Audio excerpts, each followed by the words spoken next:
A pacificação da história não depende da gente, depende da verdade revelada e conhecida pela sociedade. É nisso aí que reside a possibilidade da memória social se transformar numa bússola para a sociedade fazer opções democráticas para o seu futuro e evitar tragédias como foi o golpe militar, que ceifou vidas, torturou pessoas, estuprou pessoas, desapareceu pessoas e até possibilitou enriquecimento ilícitos de empresários e de militares corruptos. O golpe e a ditadura consequente é uma das tragédias mais tristes que qualquer país passa. Ela acaba com os sonhos individuais e os sonhos de uma nação.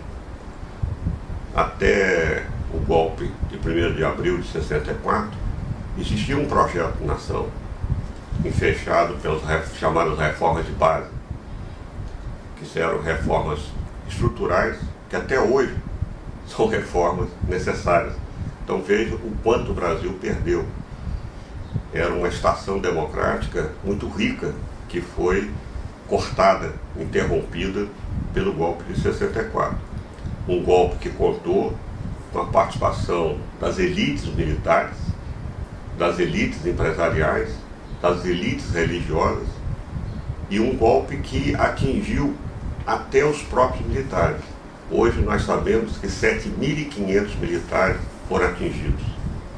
500 mil de brasileiros foram monitorados. 200 mil foram indiciados. 400 foram mortos. 143 ainda estão desaparecidos. A ditadura não trouxe benefício nenhum. Os governos dos ditadores foram os mais corruptos da história. O custo para o Brasil foi muito alto. O custo, que eu estou dizendo, financeiro dessa corrupção, e isso será apurado, e os responsáveis que estiverem ainda vivos deverão ser responsabilizados por isso. Pelo contrário, nenhum tipo de ditadura traz benefício a um país. Até porque os fins não podem justificar os meios. Tem que haver uma sinergia entre eles. Você não pode querer, para garantir a liberdade, acabar com a liberdade. Para acabar com a fome, gerar a fome. Não existe isso. Tá?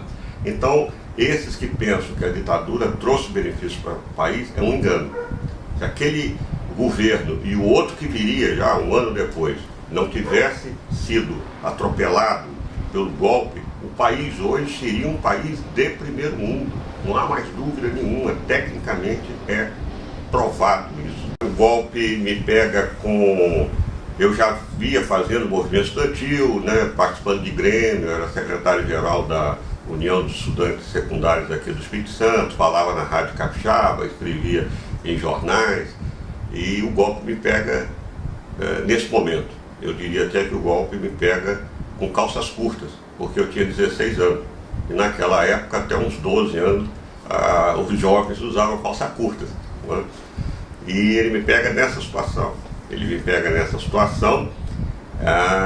E por conta do meu movimento estudantil, comecei a ser perseguido, não pude continuar aqui, e por orientação da Juventude Estudantil Católica, do bispo da época, me orientaram para ir para o Rio, para poder sobreviver e continuar a minha luta. Lá também me transformei no presidente da Associação Metropolitana dos Estudantes, e à medida que a ditadura foi avançando na sua radicalidade, quer dizer, eliminando as liberdades democráticas, eu de igual modo fui também respondendo a essa radicalidade, ou seja, até chegar a usar da violência revolucionária contra a violência repressiva, ditatorial da tirania que se instalou no Brasil.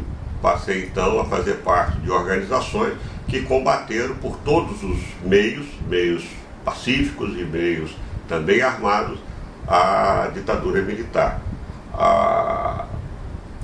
O golpe, a ditadura, ele acaba com os sonhos daqueles que se sentem com o dever moral de lutar contra a tirania.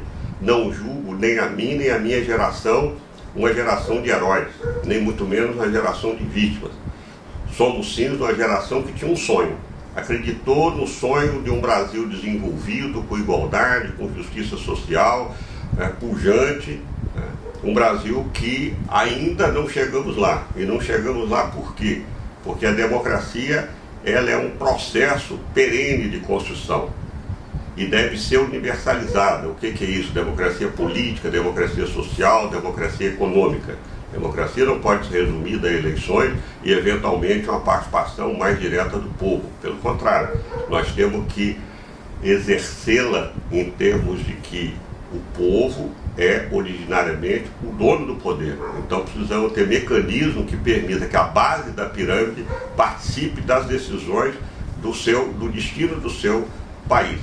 Eu tenho um orgulho imenso de ter feito tudo que fiz.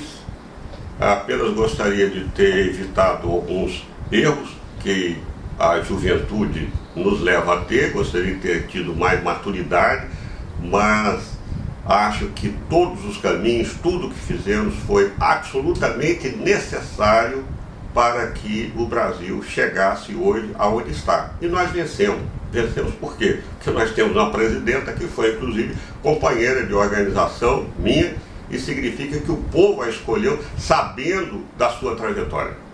Então, simbolicamente, isso significa o seguinte: o povo não quer uma ditadura, o povo entendeu o que nós fizemos, e sufragou a companheira que hoje é a presidenta do Brasil.